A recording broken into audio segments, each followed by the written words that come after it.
Hey guys, Cheesette Cowan here, CEO of Real Estate. Excited to talk to you about some time management strategies. One of the things that we got a lot of texts and people asking like, hey Cheesette, how do you manage your time? And as a realtor, how can you help me with that? Here's I wish there was a simple or easy answer, and it really is, the first thing is having a schedule. That is it. And when I say having a schedule, I'm going to give you two answers to that. If you're a new realtor, you need to plan your whole day. If you're an experienced realtor, you need to plan your morning. And let me tell you the difference. And I'll go over my schedule with you guys. You need to be doing the same things at the same time. Let me tell you why people struggle in real estate is because they don't do the same thing. They don't have a schedule. Real estate is about following a schedule. I know that is like so boring, and I wish it was like some do this wonderful magic. It ain't. It is, I drop my kids off at 7:15 at school. I'm here every day by 7:45, every single day. I'm just now starting to stay a little bit more time at home just so I can get grounded in the morning, but that's after 7 years. You want to start and do the same things at the same time every day, because that's why you were successful in your job. You weren't successful in your job because you just knew how to make it work. You were successful because they said you had to be there at 8. They gave you exactly what to do until 12 when you went to lunch. You went to lunch and then they gave you exactly what to do from 1 to 5. Do you know you are your real estate business owner? You can do the same thing with yourself. I tell people I have a job. I get paid a W-2, by the way. So I'm here at 8 o'clock and I'm working until 12. I take a lunch. Then I'll take a long lunch. About 12:30, I'm back to work until I get ready to leave at the end of the day. Here's what that's going to do. One is going to keep you focused on the right things, but in that schedule, 8 o'clock, you should be practicing your scripts, practicing your mindset, doing something that's going to get you right mentally for the first part of your day. At 8:30, every single day for the last 7 years, I do script and role play. You guys, if you don't have the link to join my script and role play, it is open to anybody on the membership platform. And we actually have one specifically for the membership platform, but you can join my personal one as well every Monday through Friday. The purpose of that is that I'm going into my call time at 9 o'clock. 9 o'clock is when I start dialing and finding buyers and sellers. That's when I'm cold calling. I'm doing that typically. Now, I'll be honest with you, I'm doing it for about an hour and a half to 2 hours maybe.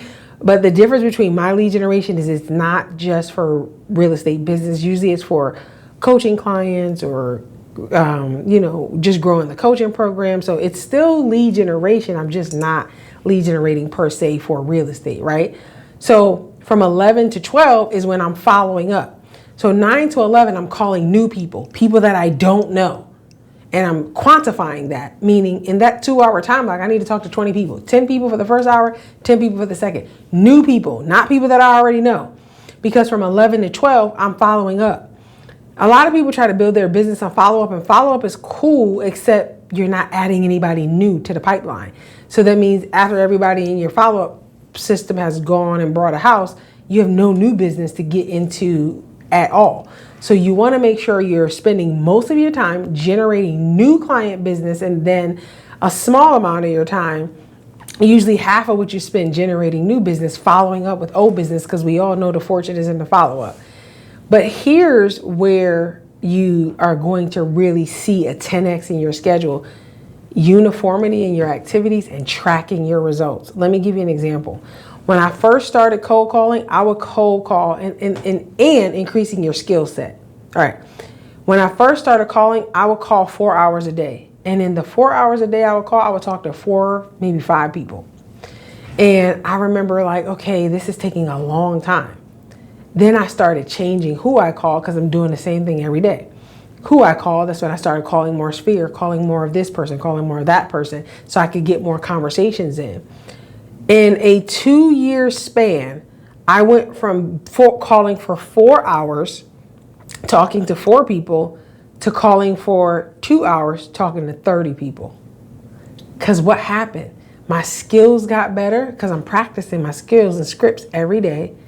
time on task over time, momentum began to take place. My conversations got better. I learned how to turn a 30-minute phone call into a 7-minute phone call so I could talk to more people in an hour. This is the stuff that we track in our membership. This is the stuff that we track when I'm working with you as a coach, whether I'm coaching you or your team. This is why tracking is imperative, because it's going to show you how to move the needle forward. And then what happened at year 3? Because I was so efficient in lead generating and I could get it done in 2 hours, I stopped working after 5 and I don't work on the weekends. I don't have to. I've created a level of efficiency and effectiveness in the activities by doing them again and again and again and again and again, that now I don't even lead generate every day. I lead generate 3 days a week, and it still carries my pipeline, and I give a lot of deals away because, again, my focus is more of the coaching space. But I love selling real estate. I'm always do that. But I said that to say that when your skills increase, you get to work less. That's the only reason that people are struggling with their time is because they won't make the initial time investment up front it takes to become skilled. See, when I do my business plan, we track conversion rates. Conversion rates is the number of people you talk to versus the number of people you get to actually sign deals. And then we track the number of people you get to sign to actually close. So we're tracking the conversion rate. We're always going to start with a standard 70%. So here's what that looks like. If you need to close 10 deals, you need to set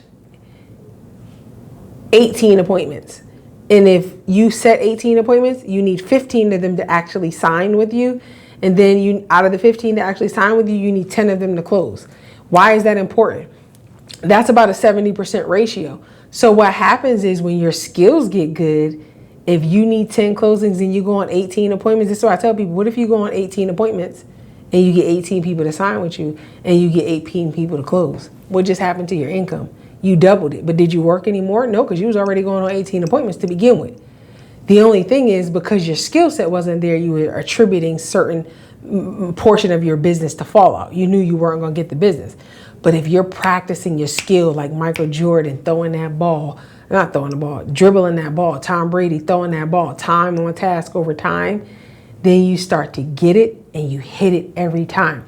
I heard this saying, it says that amateurs practice until they get it right. Professionals practice until they don't get it wrong. See, all of the efficiencies that you're looking for is in the practice that you're not doing, is in the uniformity in your activities that you're not doing. Because here's how that works. The only way to have better leads is to ask better questions, qualify them better. Don't just consider, I'm not going on an appointment everybody that call me and say, I want to sell my house. We need to talk. When do you want to sell your house? Why do you want to sell your house? How motivated are you to sell your house? Because what I'm not going to do is go drive an hour to your house for you to tell me that you want to sell the house when your kid graduates from high school. Oh, what grade is your kid in? Oh, they just started. They're in the 9th grade. And you want to sell when they graduate in 4 years? Okay, great. You're going to go to my database as a follow-up. I don't need to meet with you. So that's what happens when we don't know the skill set. One of the reasons that the membership program is so expansive and why I really push for like people to really start to get this level of training is because it's going to bring awareness into these things that you can do to start create efficiencies in your business. This is a small adjustment that you can start to make where your skill sets are concerned, where you'll already begin to see more money and less time invested. So that's why if you ever look at anything that I'm sending, I'm always about making more and doing less. Because as your skill set increases, you don't have to work as hard.